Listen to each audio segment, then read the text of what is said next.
আল্লাহ কেন আপনাকে এত কষ্ট দিচ্ছে? কখনো কি একা বসে মনে হয়েছে, আমি এত কষ্ট পাচ্ছি কেন? আল্লাহ কি আমাকে ভুলে গেছেন? না, কখনোই না।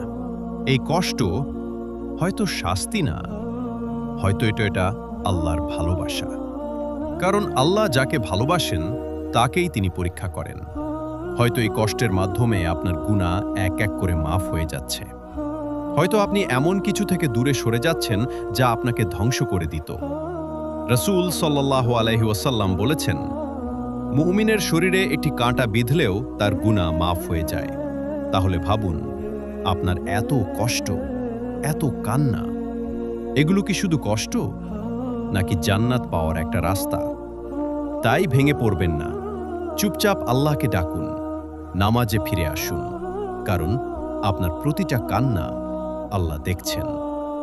আর মনে রাখবেন, আপনার কষ্টের মধ্যেই লুকিয়ে আছে আল্লাহর সবচেয়ে বড় রহমত।